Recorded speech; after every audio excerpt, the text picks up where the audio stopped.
Welcome back for another week of the founder pod of Synergy Labs. The absurd show is coming at you now. What do you think of that intro, Sardar? Good. I think we need to, I don't know, speak up a little bit and a little more energy, man. A little more energy? All right, it is Yeah, get Friday. into the weekend. Should have plenty of energy for this lovely Friday, February 21st. Yes. Awesome. Well, let's get into it. I'm going to go ahead and share my screen. Here we are. All right, what do we have up first? We have a lovely website design for an AI automation agency. Now, this is a designer here who posted this. This concept is pretty cool once you see the video. So I'm going to roll over to that right now so we can get a little look at what Anton has put together. Oh, it has sound. Wow. Wow. Wonder if he did that with AI, huh? Yeah, yeah, I wonder. That's Little, super interesting. yeah, it's like a paradox. Building a website for an AI company using AI. Right. Yeah, I don't know if they did. I'm pretty sure they didn't because this looks like very, very custom to me.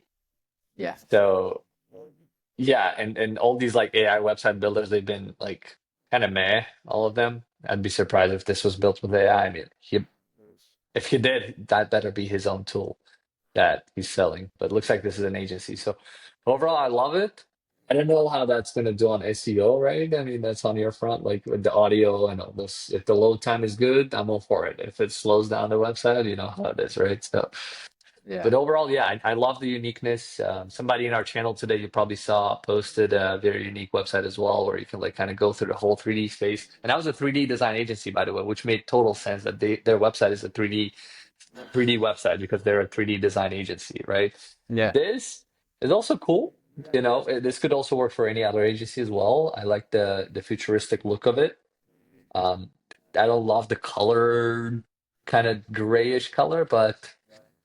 I think this is one of those websites that definitely stands out and like, people would remember, right? Because Yeah. a lot of times you have leads coming back to the website.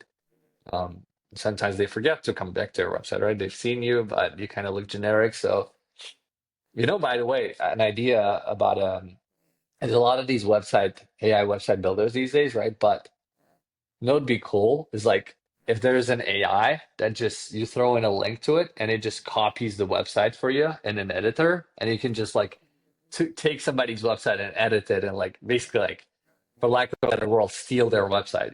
That'd be awesome. Like It's going to be put out it there. on Webflow or something. There's got to be something for that already, I'm sure, somewhere. Yeah, Maybe. because like these kind of websites, they don't have a backend, right? And most people don't know, but the front end code is usually open. Like you can just inspect and see front end code of any website. So like you could technically copy that. The only thing is like you just need to build like uh, a front end thing that like an editor, like Webflow around that. So like it takes in a code. Like I don't think any website editor like Webflow take in external code. So if somebody built something where it takes on external code of a website and there's an editor, that'd be sick.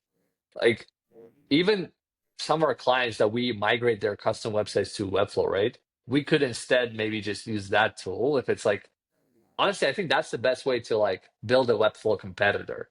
To just build an AI that takes the front end code and lets you edit that. That'd be sick. That's Yeah. something that all right, screw our business. This is what we're building now. Yeah. It's not Right? those moments again. The question burning on my mind is where do you think AI is at with design? I think it still has a far way to go from what I've seen, but AI, replacing designers, where's your thoughts on that? I don't know. I don't think so. I mean, yeah, if you think about it, everything new is just a recycled old thing, right? If you think about a designer that's good, it's also like a designer who's like seen a lot of different designs, has thought about design a lot. So like, and maybe AI could do it. That'd be awesome. Like, again, the most popular tool we have for it right now is like Galileo AI, right? Which is honestly the MVP of it was just you would describe something and it would just take a template and like customize that template for you. Like when I said a real estate marketplace, it just took Airbnb's design and just put me something generic. with Yeah. my elements, and that's what their MVP was. So that'd be great tool. Nothing out there like this exists right now. But will designers completely get replaced? I don't think so. They'll. I think a tool like that will be used by designers as like an inspiration, a starter of something, So like just like how we talked about, right? Like English being the higher level language of coding now with the natural language LLMs. Same thing probably with design is just like instead of drag and drop, maybe that'll convert into like I think like Figma is gonna probably roll out some kind of Gen AI tool, right? That's just gonna help people like finish up their designs and stuff like that. But I don't know if like it will completely replace designers as a whole. I tend to agree with that. I think everything's just going to empower the current people that are doing it to do it even better. And of course, the giants like Figma, almost got bought for 3.5 billion by Adobe before that got blocked. They got to have some R&D going on with how they're going to fully AI their design in some form or another. Totally, totally. Yeah, they have to. I mean, right? Because somebody else will if they don't. Exactly. That's the biggest thing. Somebody else will do it if you don't do it. And if you think you're the only one doing it, somebody else is probably already working on it too. Yeah. So you got to do it better. But you know what I also realized is like sometimes when you position the whole product as like AI first product, you have an edge both on marketing and on the product. Like take Canva for example, right? Canva added a bunch of um, AI, Gen AI features already, but Gamma nonetheless took some, part of the market, right? So it's because they're like positioning themselves as like AI first slide maker, Yep. while Canva is like more of a general tool. And while still Canva makes a lot more money than Gamma, Gamma still took some substantial part of the market, right, for being such a young startup. So I Yeah. think like I think even there's if Figma three. does something, there's a chance for others to also create a brand new startup. Yeah. And on your main point, I fully agree with that. There's at least preconceived notion in my head sometimes that, hey, these guys have been around and they're trying to sprinkle in AI to their product. It's not as good as the company who's coming out specifically with an AI product for X, Y, and Z. Exactly, exactly. So that, I think like there's a chance to take on so many different companies with like AI first products. Absolutely. Awesome. Well, let's roll on to the next one here. This chart is insane. Now, it's a look at what Cursor has achieved that no other company has, 0 to 100 million in a very short time period here, in under 2 years. You can see some other pretty reputable names on here. Um, you know, how how much is AI leading to this and allowing these companies to achieve 100 million ARR Yeah, so fast? this is wild. I don't know if this is going to be the standard now, but I definitely think like Cursor got lucky with the momentum. I mean, the product itself is great too, but they definitely had a momentum being talked a lot about. Like, I think the timing of the launch was so key here to their success because, like, had you launched something like this, unless you're again tackling a brand new industry that hasn't been touched on yet, it's just that they built this like the time to market was just perfect, right? So I don't know if this is going to become the standard, but yeah, it's incredible that it got there so fast. Um, how sustainable it's going to be is also another question, right? So Yep. like there's like so many competitors that it already has, like Replit and others, right? I personally have been using Replit, and that's how I got introduced to this whole notion of like and then there's Bolt also that's doing the same thing, which is wild. By the way, with the Bolt, what's wild is like they call it Bolt new, and I think they're at 20 million ARR as well, but which is like more than their main product, which has been around for a long time. So everybody's looking at Bolt as also like very quick to $20 million ARR type of thing. But Bolt has been around as a different product for a while. I think it was like a widget, a chat widget or something like that. It was a simple product and it's been around for a while. I knew Bolt, but then they launched Bolt New, which is where their main focus at, and it surpassed their main product in revenue in like a much shorter time than their main product has been around for. So that to me is wild. I think a lot of this is fueled by this whole momentum around AI products, how sustainable it's going to be and who's going to win this battle is like yet to be seen. Well said. Well said. Yeah, I didn't know that about Bolt being around prior. I heard of Bolt.new, and I thought that was a brand new Yeah, company. that's the whole reason they call it Bolt.new because it's a new Bolt. But the main product has been around for a while, yeah, which was not an AI product. Interesting. But you brought up a good point there of how quickly they scale. What risks come to mind when tech companies, AI first startups, scale this quickly? What do you run into? I think yeah, like I mentioned, sustainability, right, is like how can you sustain this growth? Like also like if you've always been like a $5 million a month or $5 million a year company, and then all of a sudden you became $100 million company, like even look at us, right? We've grown so much in January, like it's already creating some chaos. And so like quick growth is like very hard to sustain sometimes on the management perspective if you're not able to hire key people quickly enough, right? That's one risk. Another thing is again like imagine you overhire on the hype, right? I have gone through this. We've done this at one point when we've hired way too many people and then we have to lay some people off and the volume went down. So that's something else you got to be careful with. The headcount growing quickly and then scaling back if the revenue 'cause it's not going to keep growing all the time, and if we're able to even sustain that, another thing. It's like, and I'm seeing like commoditization of all these products, like cursors being challenged by Bolt and Replit.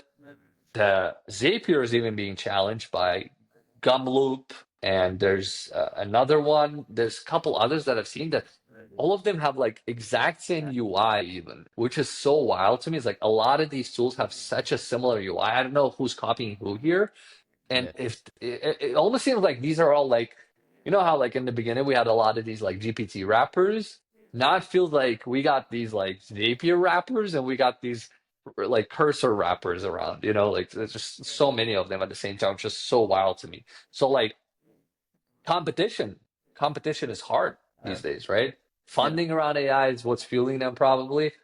So that I would say is a big risk is competition, sustainability of growth, and sustainability of the management internally because of this growth.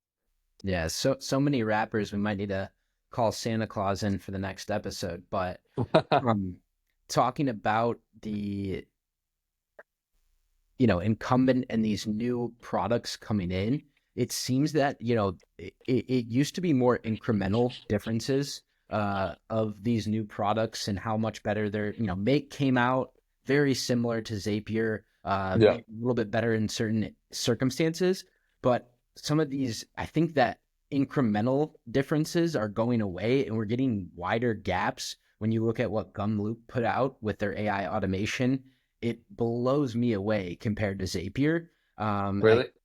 yeah, I think we're gonna see a wider gap, or there's the ability for that. There's the technology out there for people to ship a far superior product than the incumbent quicker. Is my take.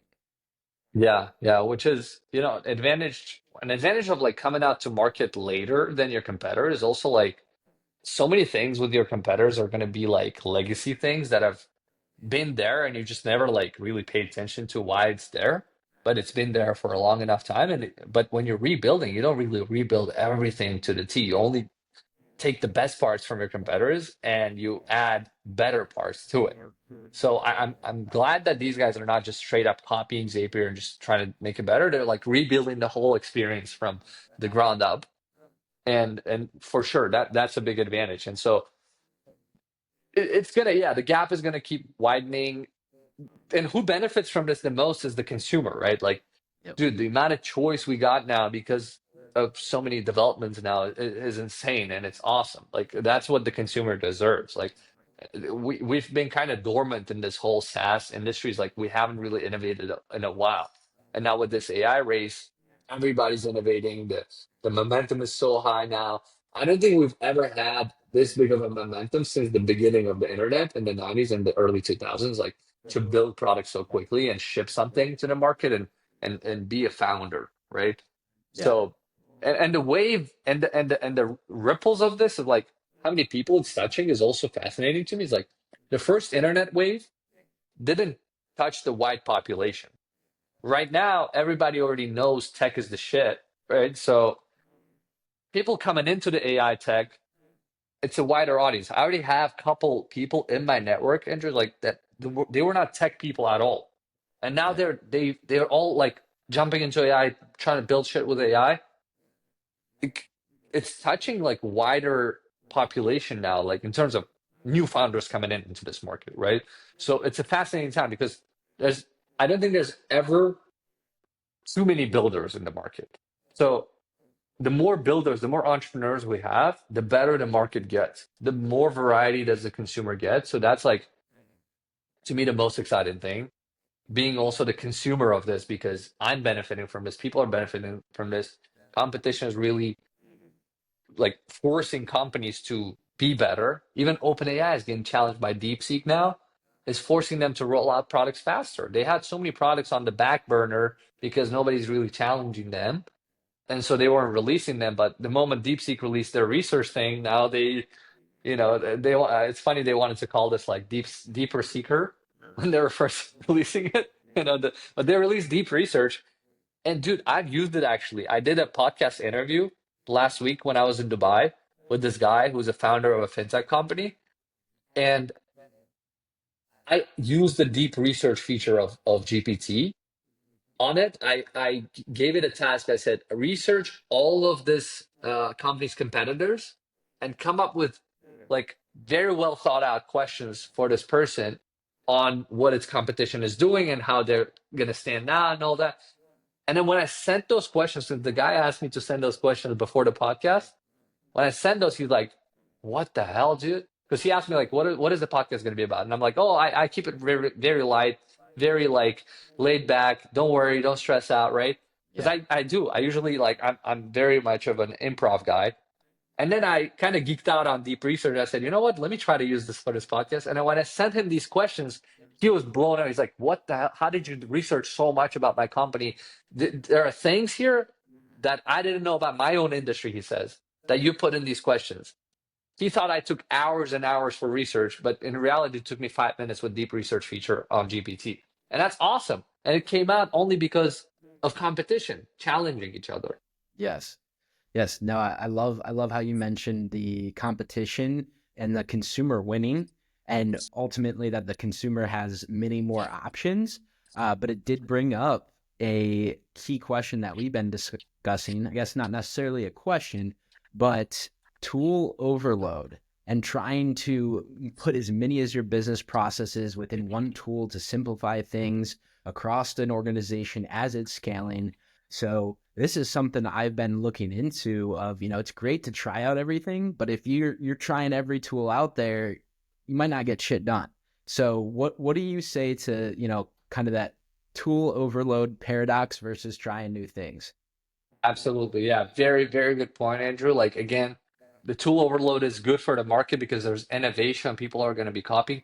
But the fact that now it's easier to build software, faster, cheaper to build software, what's going to happen is competition is going to be catching up to these new tools as well. So, like, let's say somebody comes out with a new messenger that's trying to challenge Slack, right? I mean, as a matter of fact, the other day, about a week or two ago, I was pitched to invest in a startup that's trying to do something like Slack, but only for like communities. You know how like a lot of communities run on Discord and Slack, and people hate Discord in a way. It's like Yep. they're trying to do a new thing. So if they come out, for example, right, trying to challenge Slack in a way, and they drop some amazing features, what Slack can do is simply look at that and also match those features very Yep. quickly. So to me, yes, there's a tool overload, right? But even Zapier now being challenged by Gumloop and all these make.coms, what's happening is Zapier is also innovating faster. And so while for me as a consumer, that tool overload feels overwhelming, what I'm gonna end up doing is like I didn't actually switch out from Zapier. I mean, you're saying there's some cool things with Gumloop, yeah, you're trying it, but I'm sure Zapier is gonna catch up and do the same thing very quickly. So I'm not trying to rush out and switch out from Zapier because I already use it. Same thing with Slack, right? When Notion started challenging a lot of startups, like Slack rolled out its own Notion, right? When other things started challenging Slack. Slack is now catching up, right? So to me, what's going to happen, Andrew, is like it's actually going to be first overwhelming, but second, after that, what's going to happen is a lot of our tools, I think, are going to get consolidated into one. Yeah. And imagine, I'm really hoping this is going to happen. Is like Slack. Actually, I keep saying Slack because I love Slack, and that's where we spend most of our time. And I'm sure, like, if we do a screen time check, Slack is where we spend most of our time. Maybe Google Meet is the second one. But actually, if Slack had a Google Meet like feature where I could actually share links and integrate with Google Calendar, I would just be using Slack. And if it had Fathom integration or had its own Fathom, right? Like I would just keep everything in one. Now, while I do believe specialization is key, and like yeah, like a specialized startup is always going to do a better job at a certain thing. If it's 80% there, I'd rather use one tool than use many tools at once. So I'm all for consolidating tools into one, right? Yep. As you know, I try not to switch out or add more tools in our company because I don't want the team to have to learn new tools. So like if any of our core tools rolls out a feature of another tool, I'd rather use that in a consolidated fashion. You know what I mean? So that's my take on like tool overload is gonna go back to like consolidation, and that's gonna be key. I would agree. I would agree with that. And what what's been buzzing my mind even further is tool fitness, a random term here, but the fact of, let's say you switch to one of these new ones that comes out and you reference, Zapier is just going to build new features to compete. How do we keep track of all these new features being released, knowing if one got better than the other? And yeah, it's a lot to keep up with. You switch to a new tool, you start using that, you forget about the incumbent, and you're not checking Zapier for their new feature releases because this new tool is so great. So that's one thing that comes to my mind. And then in the same form, you go back to use Zapier after 6-12 months of not using it. You're like, this isn't the same thing I remember. I got to relearn how exactly this tool works. For sure, for sure. Yeah, I mean, if you already made the switch, no, I'm not saying you're gonna go back, probably, right? I mean, I would say maybe like entertain other tools while not switching out completely is what I would do, right? Like, it's very hard for me to switch out from some of our tools, like what we use for Google Meet, Google Calendar. I don't see myself really switching out from Google Calendar. Maybe wrappers around Google Calendar, yeah, I would use that. Like, I actually used to use Motion, which is great. It's like a Google Calendar wrapper that just organizes your calendar better with AI. So stuff like that. Oh, actually, like I think it's a great time for wrappers, actually, Andrew. Like I think, by the way, speaking of wrappers, I don't know if it's possible, but it'd be freaking sick if somebody built a wrapper around HubSpot using HubSpot backend APIs. Just build a better front end for HubSpot because I don't use like 50% of HubSpot's features. And it's a very clunky UI for me because they've been building a ton. But trying to compete with HubSpot, like a lot of new CRMs come out all the time that try to compete with HubSpot and they just can't take market. Why? Because HubSpot is just king of integrations. It integrates with everything.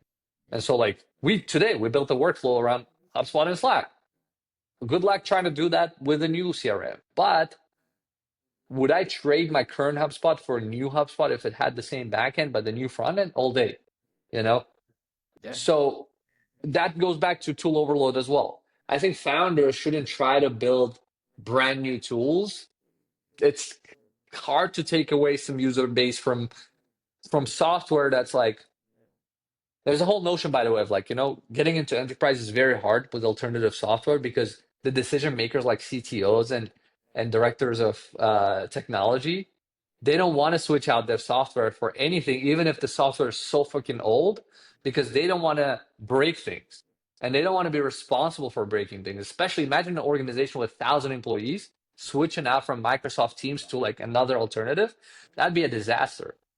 Yeah. But if there was like if you came to them and said, hey, we improved your UI, you don't really have to do the migration, we'll do the migration for you because you're staying in the same backend and same database, same accounts, everything's same, except the front end is better.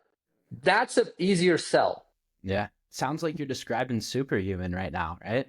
Exactly. Yeah. Well, yeah, exactly. Superhuman is an easier sell because if somebody's on G Suite, imagine me pitching Superhuman to an enterprise that has 1,000 employees. All right, I'm not gonna have to tell them ditch Gmail. No, they don't have to ditch Gmail. They just have to like get on board at Superhuman. Yes, and there's some learning, but all the data gets transferred. So obviously, email is the easiest one. Email clients are easiest one, but I there's opportunity in CRM as well. Like that's actually something that we seriously have to check out. We drop so many great business ideas on this podcast. Like somebody should build a wrapper on HubSpot if HubSpot API permits it. That's something I have to research. But Yeah. if there's a chance to do that, that's a huge opportunity. The That's a superhuman huge of opportunity. HubSpot would be The huge. superhuman of HubSpot. Exactly. You nailed it.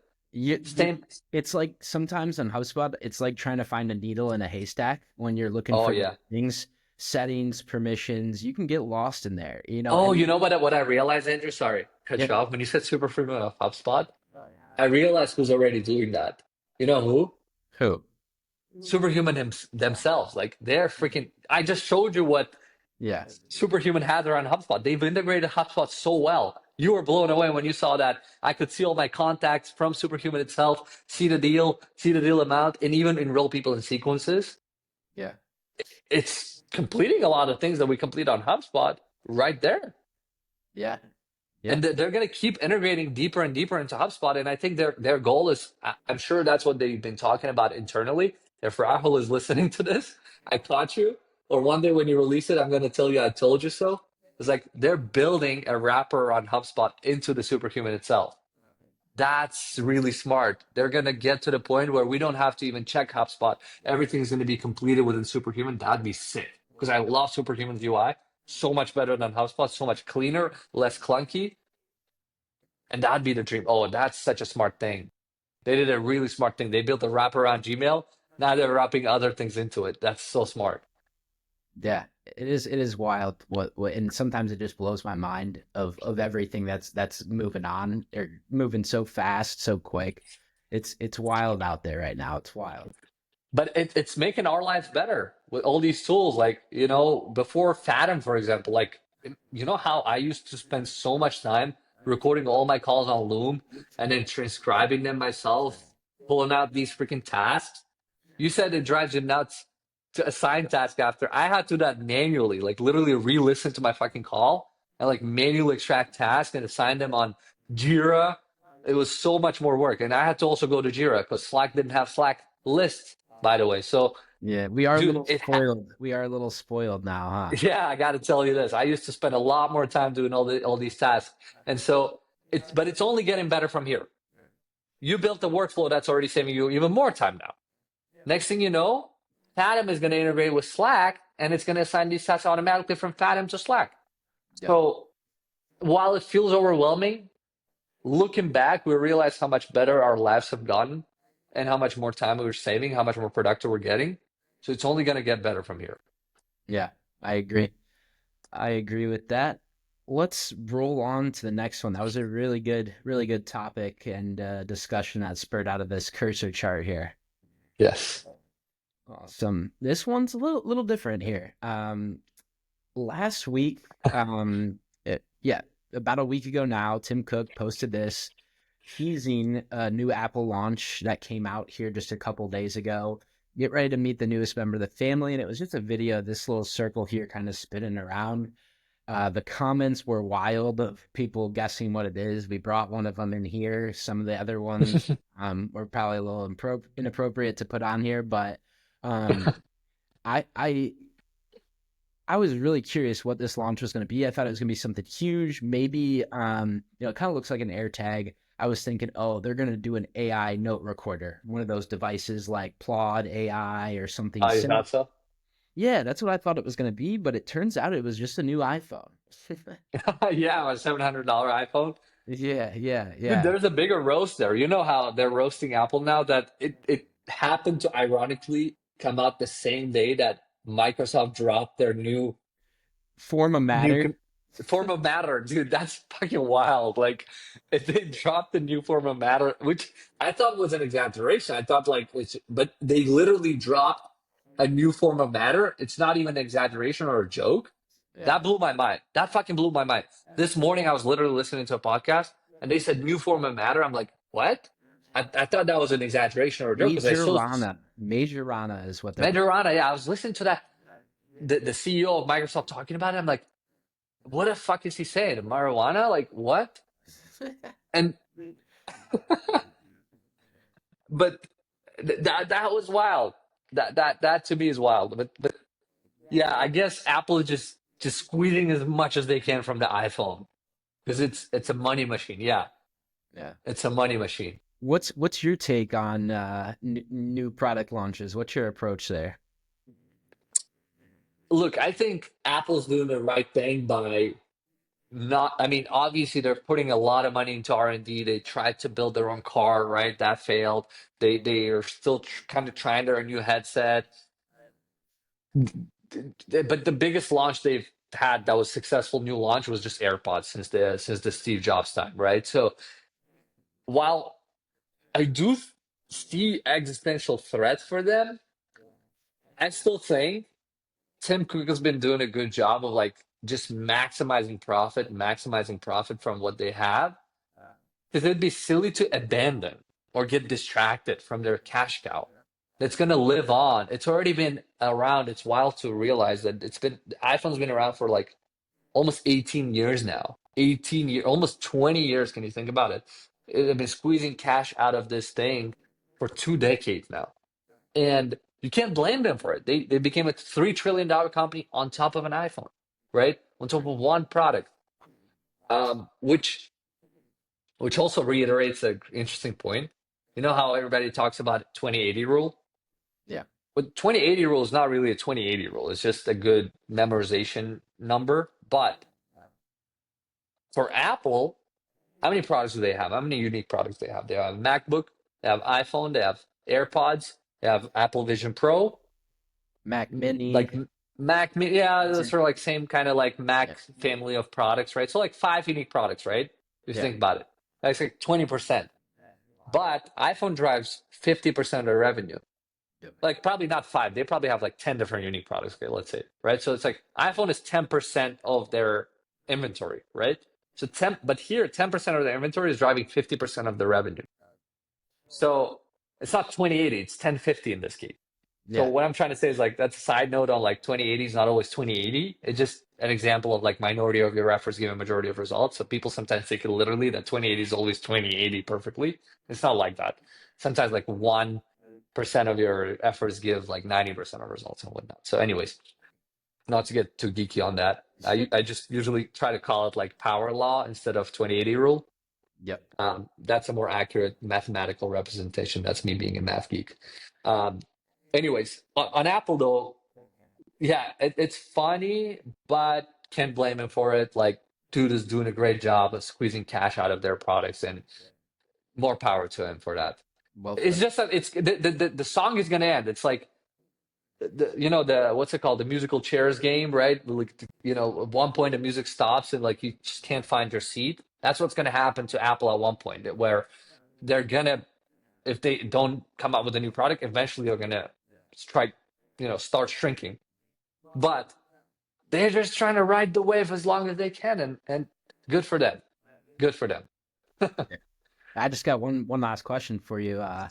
If I get the Gorilla Glue, you gonna buy me the all new Apple mug? 100%, right? That's a good one. Good, good. Apple mug. All right, let's carry on here. Product market fit or die? Now, this has been making waves across tech and startups here in the last handful of days. Blake Anderson is who we have here that we're looking at. He is a solo app developer that has making a decent wave over the last year or so, been building apps for a while, but he recently started this PMF or die, and what they're doing is wild. It started 4 days ago. They lock themselves in an apartment with 25K, an internet connection, and 90 days to build $1 million business. And this is all live streaming directly on X, I believe some other platforms. This is wild. It reminds me of undercover billionaire, I believe, is what Grant Cardone, a handful of other entrepreneurs did, where they went and got dropped off in a remote town with $100 and they had to build $1 million business in 90 days as well. So similar concept here, take what's been successful before, reskin it, and PMF or die is taking the internet by storm. What are your thoughts on this? Absolutely. So first of all, I want to give kudos to Blake and his co-founder who gave an interview on Brett Malinowski's podcast. And that's I think where Cal AI really like became popular, right? On that podcast of Brett Malinowski.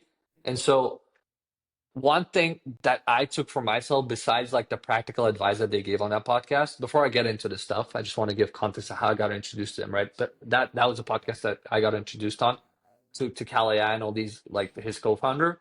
So what fascinated me there, Andrew's like, dude just opened up his entire playbook on that podcast, and he just told exactly how they've been growing, which is what we've been talking about, how Cal AI competitors have come out so much. And so if you think about it, he the reason it's coming out is because he exposed his entire, first of all, revenue. Like when there's a saying, right? Most people, including myself, I try to be quiet about success because I don't want competitors flocking. And even if I do tell my numbers, which I very rarely do, especially publicly, I don't ever tell what exactly has been our success. For example, like how we generate leads, right? But I always say, no, nobody should know how we're generating leads. Imagine me coming out and like telling exactly how we're getting leads, how we're closing deals, how much we're doing from each channel. What would that cause? That would cause all my competitors to flock to those same channels, right? But they did that. They opened up their entire playbook. And that exactly did what I would expect. Like that caused so many competitors to come and do the same shit. So that should have probably taken away some market piece from there because now their whole playbook is exposed. Everybody's trying to use micro creators. Their micro creators cost is going up. So they exposed their whole topic. But you know what's in? So they kind of lost money on that, right? In that interview exposing themselves. But the indirect benefit of that has been so much greater that these kids have built such a big personal brand. And so when Blake came out with this PMF or die, I understood and realized why he's doing all these interviews. Yeah. What this kid is so smart. He was realizing there's a greater benefit to building a personal brand than to just having a SaaS product that is essentially a wrapper that anybody can copy. That's a commodity. Yeah. But the personal brand is not a commodity. That's something that's hard to commoditize. That's hard to copy. Yeah, and I think it goes to as well of when you're so confident that your unique superpowers are going to keep you above any competitors, that it's let it loose. It don't matter. Yeah, yeah. And so these guys have been so smart. Like honestly, I even kind of got an inspiration from these guys. So like 2 weeks ago, I did a podcast in Russian, and I for the first time kind of opened up our revenue. I didn't say a word about where we get our revenue from though still, but that I think the ripples of that have been good for me as well. Like so many people text me after like, "Oh, dude, I underestimated you. You're so cool." Blah blah blah. But not in a way to feed my ego. No, not saying that in that way. I'm gonna put you on the VC Brags channel or something. No, but what that did is like we got a couple of very interesting candidates to apply for a job at Synergy as project managers and sales and all that. That said, a guy yesterday said, "I saw your interview and that's why I'm applying to this job." And so to me, that was like, wow, like in a way, I didn't want to expose my numbers, but see, the benefit is a side benefit from that is so cool. So like kudos to these guys. What they're doing with this is like amazing, even though it's like kind of damaging their business, what they're exposing their playbook with. They're doing what nobody else is doing, which is why they're so big on their personal brand. So they traded some lost revenue on their main business for a big personal brand boost, and I'm all for it. Great, great job, honestly. Yeah, I think I might go home tonight and watch a little bit of PMF or die before I fall asleep, or No, maybe I'll I'll stay up watch with too. them. And the concept is amazing too. These guys, like, what a freaking amazing concept of like doing this. Like he just like squeezed the max out of the momentum he got on his personal brand. And this guy's the next, I don't know who, like to compare this to? Who can we compare this guy to? Like, I know he's definitely getting big. Yeah, I can't think of anybody that comes to mind that I can compare it to. Yeah, he'll be the Blake that whoever comes after him will say, "Oh, he's the new Blake." You know, he'll be the new Blake. He's the first Blake, and then there's going to be other Blakes after him that repeat him again. Yeah, You I know? guess a little Nikita Beer comes to mind that he's kind of following his path with the apps and Yeah, yeah, in a way. But I think like he's going to do better than Nikita Beer. I think this guy's going to do better than Nikita Beer for sure. yeah. Because like Nikita Beer didn't really squeeze as much out of his personal brand as he could. I think. I think he is right now because it reminds me I'm cracking up that app we talked about a few episodes ago, Death Clock. Explode. Um, Oh, yeah, that flop. Death Clock. Yeah, he posted a quote tweet and said, $24,000 for me to change the name of your app via intro, like his cost on an intro call. And then the next was getting you on featured on CNBC, some channel they were on, priceless. So it actually it was Colbert. It was Stephen Colbert where they brought up Death Clock Really? because of the name of it, and he's like, yeah, it might cost 24,000 for me to change the name of your app, but it'll get you on Stephen Colbert. Ah, as a side effect. That's funny. No, these Yeah. guys are, yeah, you got to get in the new internet era, like where there's so much competition for like attention. You got to just get very creative with like what content you're doing. So yeah, more power to these guys. They're doing a great job. Beautiful. Well, I choose product market fit out of the two options here. Let's roll on to our last topic. And this is one you and I have talked about a couple different times, competing with Apple and Google apps. You know, this tweet here says a calculator app, anyone can make that. Not true. A calculator should show you the result of the mathematical expression you entered. That's much, much harder than it sounds. And it goes into a whole thread about the calculator. But that's not the point here of the discussion is competing with Apple and Google. They give you some pushback when you go to submit your app. I know we've discussed that before, but also, you know, these are apps people are used to using every day that haven't really been innovated a ton. Yep, yep, totally.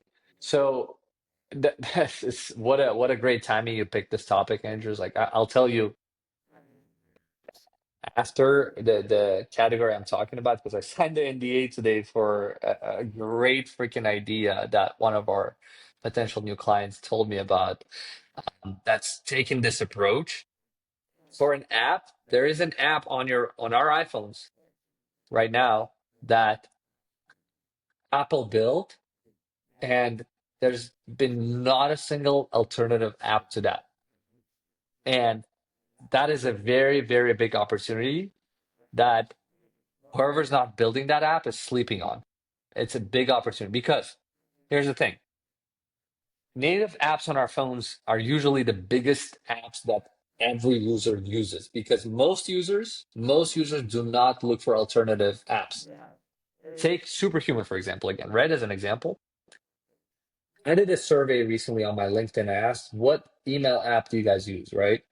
And and I was shocked by how only I think like out of like 100 something people that got polled, only one or two people said Superhuman or alternative apps.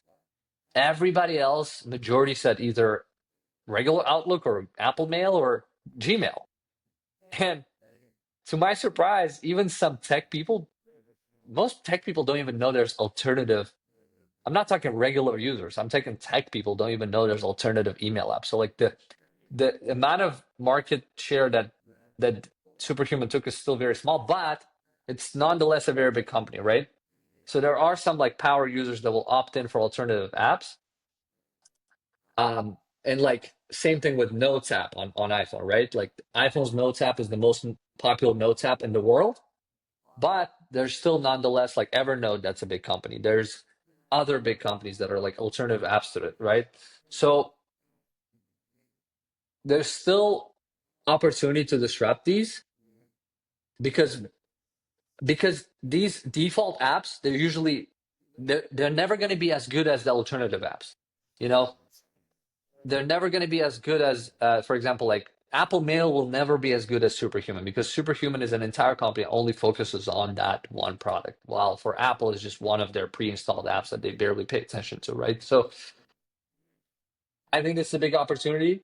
You're not going to be able to take as much market share as the default apps on these phones, but you can, if you're happy with building a 10 or $100 million company, you should definitely do it because you'll always be able to build a better product than the pre-installed applications. And you don't have to reinvent the wheel. The best part, you don't have to reinvent the wheel. You can just take the app and keep improving it. Well said. I can't think of any direct response to that. That just felt like an absolute. What would be an alternative that you would use? Like what do you use as an alternative? By the way, Andrew, do you use an alternative calendar app like, or do you use Google Calendar? I use Google Calendar for work, but anytime I go to look at dates of, the 22nd is a Wednesday or Tuesday, checking what dates, the general Apple app, Notes, I only use Apple Notes. Um, Alarm clock, of course, it's Apple alarm clock. Um, I the one thing I will never use is Apple Mail, where you connect your accounts. I think that is Oh, it's horrible. the worst. It's horrible. So I guess I use an alternative for that. Yeah, now you do use Superhuman. Yeah, you're welcome to that Superhuman family. Me too, actually. I don't use other Notes app. I use Apple Notes too, even though it's not great. But again, it's 80% there of what I need, so it's fine. But I think there's still an opportunity to roll out more of these alternative apps because again, back to PMF conversation, by the way, with these things, Andrew, you don't have to come up with PMF. You don't have to do an MVP. Remember, you don't always have to. Everybody glorifies PMF and MVP. Why is the MVP and POC made to check for PMF, right? Product market fit. But when you're building an alternative app to an app that sucks, you That's don't really used by have to do millions of users. Yeah. exactly. That's already validated, used by millions of users. You don't have to come up with the fucking PMF. It's already there. Just do a better job on the product. Do a better user experience, and you got it. That's all. Alternative browsers, alternative calendar apps like Motion. Arc is a very popular browser these days, or I use Brave. We use alternative browsers. We use alternative email clients. We use alternative notes apps, right? Those are big opportunities that still most people sleep on. There's a big chunk of market that you can take away from the default apps that suck. All you have to do is grab people's attention and explain to them, hey, don't use this sucky pre-installed app. Use mine. It's better. That's it. You don't have to convince them of a new use case. Well said. Well said. I do not have any more thoughts on this specific one besides the weather channel comes to mind. I don't use the Apple Weather app. I use the Weather Channel app. I do think Uh, that's I use weather on the Apple app. I guess I'm not a power user of weather. when you're from the Midwest, where in Ohio you get every season in one day sometimes, you get a stick in that. Yep. Yeah, I guess it is regional. So Yeah, definitely. And yeah. then, yeah, that's it. Any thoughts or closing remarks? No, that's it. This photo is still there. All right, cracks me up. I guess we're keeping this this Yeah. theme. Our team member that prepared this slide for us took a picture from our video here and gave it to GPT and said, let's make some characters for these guys. Exactly. And speaking of him, he asked us for a call to action. So let's do a call to action here. Yes. Our call to action is all right. Thanks for watching our podcast. If you liked any of the ideas on this podcast, we gave you a couple of business ideas. Subscribe first of all here and reach out to Synergy Labs. Schedule a meeting with myself or Andrew to discuss your idea. If you like one of our ideas or if you have your own, come to us, submit your request, and we'll get you your app built in an average of 10 weeks. Yes, love that. And as you can see here with, how we think through all these different startup ideas, we put on our co-founder hats when people come to us. We're not robots. We're not salespeople. We put on that co-founder hat and get into the nitty-gritty of it. Exactly. The energy that we got on this podcast, this is the energy you get on those calls. You don't get the freaking, follow the SOP, blah, blah, blah, stupid, like robotic energy. Exactly. You get this energy Obviously, if we're not tired, no, we're Yep. never tired. We always give this energy on the call, and that's why people choose us over anybody else. Yep. Never tired, just lacking coffee. Yeah, exactly. All right. Boom. That's a wrap.